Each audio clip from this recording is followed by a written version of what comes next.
ہے ڈبل تو نہیں اوکے اوکے بالکل ٹھیک ہے. یاسر منظور صاحب نے بہت اچھا موقف پیش کیا اور یاسر صاحب میں فلی ایگری کرتا ہوں آپ کی ہر ایک دلیل پر. اب میں موقع دیتا ہوں ایونجلسٹ عاشر نوید کو کہ وہ اپنا موقف پیش کریں. جی ایونجلسٹ عاشر صاحب.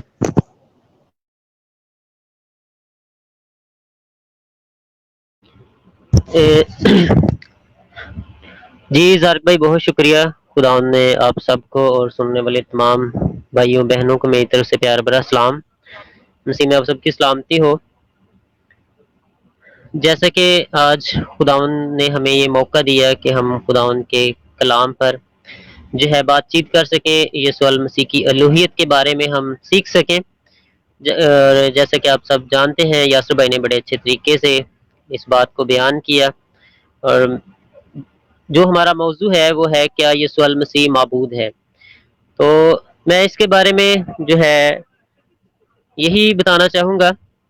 میں یاسر بھائی کے موقف کے ساتھ ایگری کرتا ہوں. انہوں نے بڑے اچھے طریقے سے اور بڑے خوبصورت انداز سے اس بات کو بیان کیا. جیسا کہ پہلے ہی یاسر بھائی نے بتایا ہے کہ معبود کا جو مطلب ہے, یا مذہبی عقائد کے مطابق جو ہے معبود کے لیے جو معنی عکس کیے جاتے ہیں وہ یہی ہیں کہ جس کی عبادت کی جائے, جس کی بندگی کی جائے, یا وہ ذات جو پاکیزہ ہو اور مقدس ہو, تو اس کے لیے جو ہے ہم معبود لفظ جو ہے استعمال کرتے ہیں. تو میں یہاں پہ یہی بات کرنا چاہوں گا کہ یسوع المسیح جو ہے اسے خدا کا کلام مقدس جو ہے خالق کے طور پر پیش کرتا ہے, اور معبود کے طور پر بھی ہمیں پتہ چلتا ہے کہ یسوع المسیح جو ہے وہ خدائے معبود ہے. تو اس کے لیے آپ ریفرنس دیکھ سکتے ہیں رومیو 9 باب اس کی 5 آیت, جہاں پہ لکھا ہے کہ یسوع المسیح خدائے جو ہے محمود ہے. معبود اور محمود وہاں پہ لکھا ہوا ہے. اور اس کے لیے آپ اگر خدا ان کے پاک کلام میں سے دیکھیں تو جو معبود ہوتا ہے اس کے لیے جو شرائط ہیں, جب ہم ان پر غور کرتے ہیں کہ جو ساری کائنات کا خالق ہو, جو ہر چیز کو تخلیق کرے, وہ جو ہے وہ ذات جو ہے وہ پرستش کے لائق ہے, وہ ذات سجدے کے لائق ہے, جو ہر چیز کا کریٹر ہو, ہر چیز کا خالق ہو. تو یسوع المسیح کی ذات مبارک کے بارے میں ہمیں خداوند کے پاک کلام میں مرقوم ملتا ہے, لکھا ملتا ہے کہ یسوع المسیح کے ہی وسیلہ سے ہر چیز جو ہے اس بین انسان کی ہر چیز کو یسوع المسیح نے تخلیق کیا, خالق کیا. تو بطور خالق کے ہم یسوع المسیح کو معبود مانتے ہیں کیونکہ وہ خالق ہیں, وہ ازلی ہیں. یاسر بھائی نے بڑے اچھے طریقے سے اس بات کو بیان کیا. اور اس کے لیے اور بات یہ ہے کہ وہ اختیار کل ہو, جس کا اختیار ہو ہر چیز کے اوپر. تو اس کے لیے آپ دیکھ سکتے ہیں یسوع المسیح نے اپنی زبان مبارکہ سے بھی فرمایا کہ زمین اور آسمان کا کل اختیار مجھے دیا گیا ہے. یہ خدا ان کے پاک کلام میں لکھا ہے. اور اس کے لیے آپ دیکھ سکتے ہیں کہ یسوع مسیح نے کہا کہ آسمان اور زمین تو ٹل جائیں گی لیکن میرے منہ کی باتیں ہرگز نہ ٹلیں گی. یہ خدائی دعویٰ ہے, اور اس دعوے کو اگر آپ دیکھیں تو مقدس جو یسایہ ہے وہ اپنے صحیفے میں بھی بیان کرتا ہے. تو اس کے لیے آپ ریفرنس دیکھ سکتے ہیں یسایہ 45 باب اور اس کی 23 آیت. وہاں پہ لکھا ہے کہ میں نے اپنی ذات کی قسم کھائی ہے, کلام صدق میرے منہ سے نکلا اور وہ ٹلے گا نہیں, کہ ہر ایک گھٹنا میرے حضور جھکے گا اور ہر ایک زبان قسم کھائے گی. یعنی کہ یہ خدا کے بارے میں لکھا ہے, اور یہی الفاظ خداوند یسوع المسیح نے اپنی زبان مبارکہ سے بھی ادا کیے کہ آسمان اور زمین تو ٹل جائیں گے لیکن میرے منہ کی باتیں ہرگز نہ ٹلیں گی. تو یہ یسوع المسیح کے بیان کرتا ہے. تو اس کے لیے آپ جو ہے دیکھ سکتے ہیں کہ یسوع المسیح جو ہے کہ وہ ذات جو سجدے کے لائق ہو, اسے ہم معبود کہتے ہیں, یا جسے سجدہ کیا جائے یا جسے سجدہ واجب ہو, تو وہ ذات جو ہے معبود کے لائق ہے, یا اسے معبود ہم کہہ سکتے ہیں. تو یسوع المسیح کی زندگی میں ہمیں بہت سے ایسے واقعات ملتے ہیں. یاسر بھائی نے جو ہے بڑے اچھے طریقے سے بیان کیا ہے کہ میں آپ کو بتانا چاہوں گا کہ اگر جب ہم مرکز کی انجیل کا مطالعہ کریں تو اس کا 5 باب اور اس کی 5 آیت سے لے کر آپ 8 آیات تک مطالعہ کریں تو آپ کو ایک واقعہ ملے گا جہاں پہ جو ہے ایک ایسا شخص جو قبروں میں رہتا ہے اور اس کے اندر ناپاک روح ہے. اب وہ انسان جو ہے وہ دنیا سے کٹ آف ہے اور اس کے جو اندر ناپاک روحیں ہیں اور وہاں پہ لکھا ہے کہ اس میں ایک روح نہیں تھی بلکہ اس میں لشکر تھا. جب یسوع المسیح نے اس سے پوچھا کہ تو کون ہے, تیرا نام کیا, تو اس نے بولا کہ میں لشکر. تو ہمیں پتہ چلتا ہے کہ وہ شخص جو ہے جس کے اندر ناپاک روح تھی, اس شخص نے یسوع المسیح کے آگے نہیں جھکا بلکہ وہ جو اس کے اندر ناپاک روحیں تھی جو لشکر تھا, انہوں نے یسوع المسیح کے آگے جھک کر سجدہ کیا. اور ہمیں وہاں پہ جو الفاظ ملتے ہیں وہاں پہ لکھے کہ تو ہمیں عذاب سے وقت سے پہلے ہی عذاب میں ڈالنے آ گیا ہے. تو وہاں پہ یسوع المسیح کے بارے میں لکھا ہے کہ تو خدا ہم جانتے ہیں کہ تو خدا کا بیٹا ہے. تو ہمیں اس بات کا پتہ چلتا ہے کہ وہاں پہ جو سجدہ کیا گیا ہے وہ تعظیماً سجدہ نہیں کیا گیا ہے. یسوع المسیح کی ذات کے بارے میں وہ لشکر, وہ جو بد روحیں تھیں وہ بھی جانتی تھیں کہ یہی معبود ہے, اسے سجدہ واجب ہے, تو انہوں نے بھی سجدہ کیا. تو وہاں پہ تعظیماً سجدہ نہیں ہوا بلکہ ان روحوں نے بھی یسوع مسیح کو جھک کے سجدہ کیا ہے.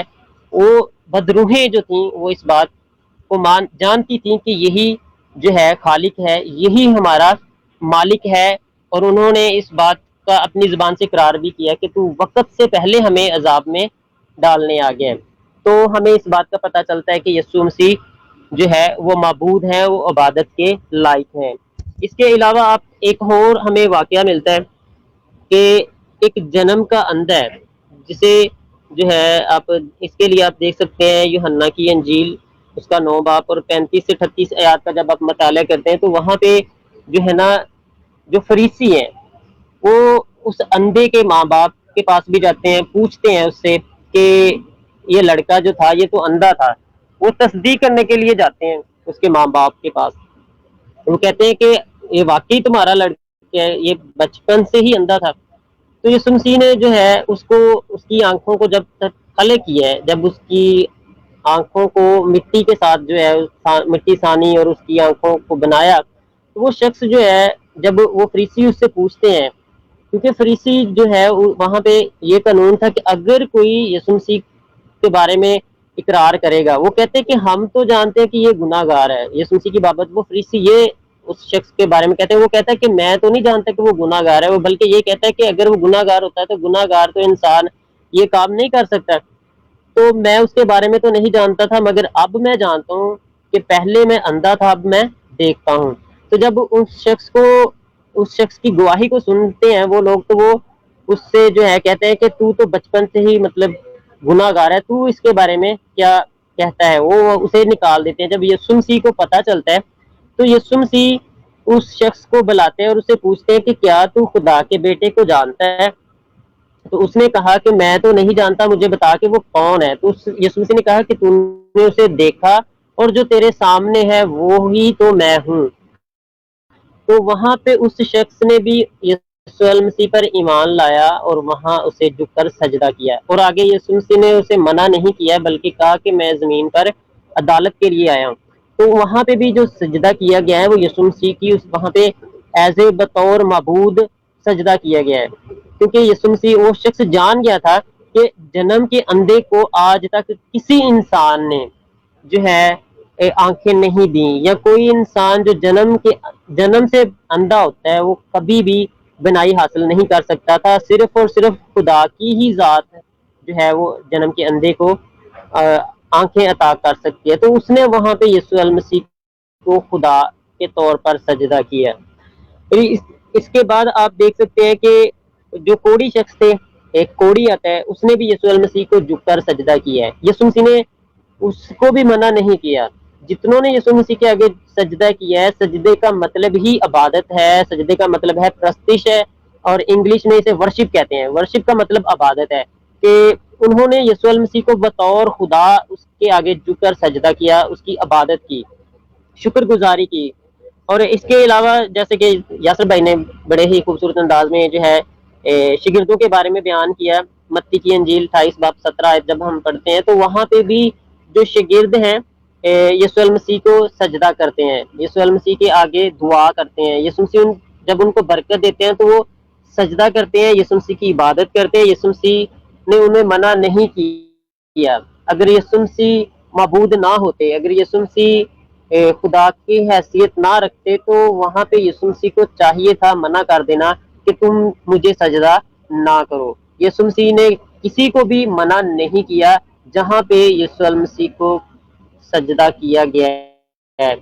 اس کے لیے آپ دیکھ سکتے ہیں لوکا کی انجیل میں بھی ہمیں یہ واقعہ نظر آتا ہے کہ یسوع مسیح کو جب یسوع مسیح آسمان پر اٹھائے گئے ہیں تو وہاں پہ بھی شاگردوں نے جو ہے سجدہ کیا ہے اور خوشی کے ساتھ سجدہ کیا ہے۔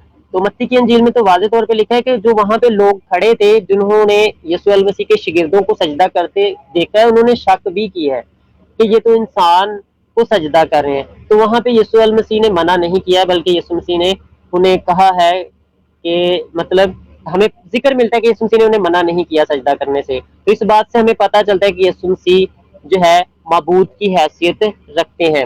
اور اگر ہم اسی بات کو دیکھیں مکاشفہ کی کتاب اگر ہم پڑھیں 5 باب اور 13 جب ہم پڑھتے ہیں تو وہاں پہ لکھا ہے کہ جو تخت پر بیٹھا ہے اور اس کی اور اس کے برا کی حمد، عزت اور تمجید اور سلطنت ابدالآباد رہے۔ تو وہاں پہ بھی ہمیں پتہ چلتا ہے کہ یسوع المسیح کی جو تعظیم ہے، اس کی جو عظمت ہے، اس کی جو سلطنت ہے، اس کی جو عبادت ہے وہ ابدالآباد رہے۔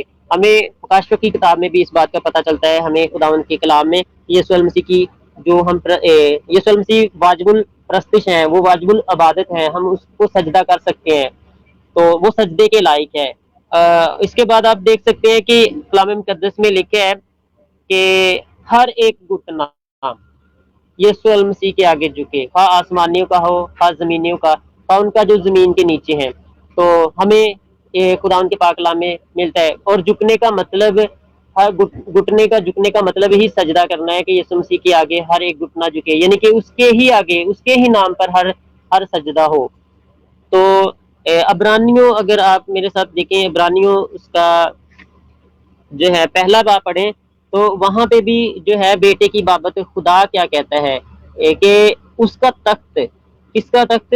اس کا تخت جو بیٹے کی بابت کہتا ہے کہ عبدالآباد رہے، کہ اے خدا تیرا تخت عبدالآباد رہے۔ یسوع مسیح کو وہاں پہ خدا کے طور پہ جو ہے ہمیں ملتا ہے کہ یسوع مسیح کو مقدس پولس رسول بیان کرتا ہے کہ مگر بیٹے 8 آیت میں عبرانیوں 6 باب پہلا باب اس کی 8 آیت، مگر بیٹے کی بابت کہتا ہے کہ اے خدا تیرا تخت عبدالآباد رہے اور تیری بادشاہی کا آسا راستی کا آسا ہو۔ یسوع مسیح کو بطور خدا جو ہے مقدس پولس رسول بیان کرتے ہیں کہ خدا جو ہے باپ جو ہے وہ بیٹے کی بابت کہتا ہے کہ اس کا تخت اے خدا کے طور پہ خدا لفظ لکھا ہے۔ تو خدا وہی خدا ہی کے آگے جو ہے ہمیں پتہ چلتا ہے کہ خدا ہی سجدے کے لائق ہے، خدا ہی پرستش کے لائق ہے، تعظیم کے لائق ہے۔